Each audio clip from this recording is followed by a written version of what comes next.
Welcome to கணக்காசு அடுப்பாங்கிற இந்த வீடியோவில் நம்ம பொரிச்ச சாத்துமதி தான் எப்படி பண்ணுறதுன்னு பார்க்க போகிறோம். நம்ம சேனலில் ஆல்ரெடி துவாதசி தளிகையோட பொரிச்ச சாத்துமதி இருக்குது, தனியாக இல்லை. நான் இன்றைக்கி பண்ணுறேன், அதனால் உங்களோட ஷேர் பண்ணிக்கிறேன். 2 வரமிளகா, இந்த ஸ்பூனால் 1.5 ஸ்பூன் மிளகு, 1/2 ஸ்பூன் கடலப்பருப்பு, 1 ஸ்பூன் உளுத்தம்பருப்பு, 1/2 ஸ்பூன் துவரம்பருப்பு.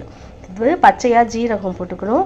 இதில் வந்து நம்மளுக்கு தேவையான அளவுக்கு தண்ணி எடுத்துட்டு அதில் உப்பு போட்டுக்கலாம். இந்த ரசத்துக்கு தேவையான அளவுக்கு உப்பு, பெருங்காயம், மஞ்சப்பொடி போட்டு இது அப்படியே இருக்கட்டும். இதெல்லாம் நம்ம கொஞ்சம் ஒரு ட்ராப் எண்ணெய் குத்தி வறுத்து அரைச்சிட்டு பார்க்கலாம்.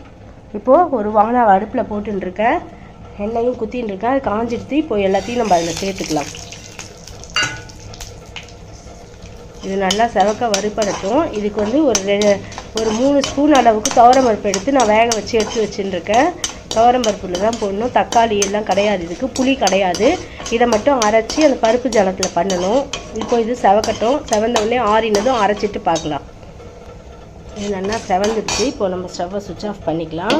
இது ஆறினதும் மிக்ஸி ஜாரில் பச்சையாக ஜீரகத்தை போட்டு அரைச்சிட்டு பார்க்கலாம்.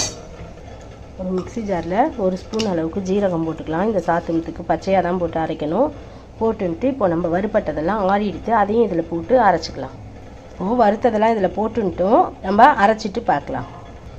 இப்போது நம்ம இதை நல்லா அரைச்சி எடுத்துட்டோம். இந்த அரைச்சதை நம்ம இந்த தண்ணியில் குத்திக்கலாம்.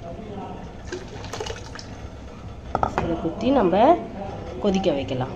நம்மளுக்கு எவ்வளோ ரசம் வேணுமோ அந்த மிக்ஸி ஜாரில் கொஞ்சம் தண்ணி ஊற்றி அலம்பி அதில் குத்திக்கலாம். எல்லாத்தையும் இதில் போட்டுனாச்சு. இப்போ நம்ம இதை கேஸில் வச்சுக்கலாம். கேஸில் வச்சு இது சிம்மில் வச்சு கொதிக்க வைக்கலாம். அதுக்கப்புறம் பருப்பு குத்தும்போது பார்க்கலாம். இது கொதிக்கட்டும் நல்லா. இப்போது இதை பார்த்திங்களா, நம்மளோட சாத்துமதி நல்லா இப்போது கொதிக்கிறது. இப்போது நான் பருப்பை வந்து 3 ஸ்பூன் எடுத்து வேக வச்சு கரைச்சி எடுத்து வச்சுட்டுருக்கேன். இதுக்கு வந்து நான் அரைக்கும் போது 2 ஸ்பூன் தேங்காய் போட்டு அரைச்சேன். அந்த கிளிப்பிங் மிஸ் ஆகிடுது. நீங்கள் இந்த மாதிரி வறுத்துட்டு அரைக்கும் போது 2 ஸ்பூன் தேங்காய் போட்டுக்கோங்க. இதுக்கு கார்னிஷிங்க்கு கருவேப்பிலை கொத்தமல்லி தான் ஹைலைட்டு, கண்டிப்பாக போடணும் இந்த சாத்துமத்துக்கு. இப்போது இது கொதிச்செடுத்து இப்போ நாங்கள் வந்து பருப்பு தெளிவு அதில் குத்திக்கலாம்.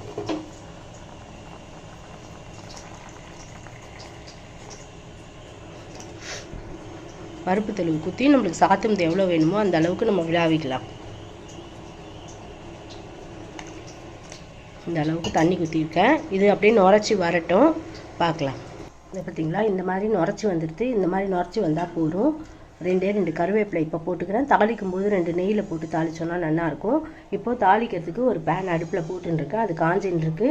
இப்போது அதில் நம்ம 1 ஸ்பூன் நெய் குத்திக்கலாம். இதில் 1 ஸ்பூன் நெய் குத்தின்னு இருக்கேன். நெய் நல்லா மெல்ட் ஆகட்டும். அதுக்குள்ளே நம்ம கடுகு போட்டுக்கலாம்.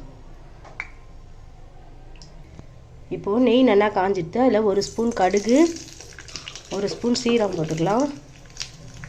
இது நல்லா வெடித்தோடனே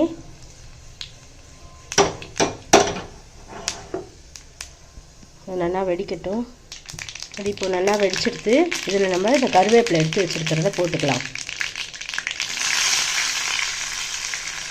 ஸ்டவ்வை சுவிட்ச் ஆஃப் பண்ணிட்டு இதை எடுத்து அப்படியே நம்ம சாத்துமதியில் குத்திடலாம். அவ்வளோதான், நம்மளோட பொரிச்ச சாத்துமதி ரெடி. மேலாப்பில் கொத்தமல்லி தழையை தூவிடணும்.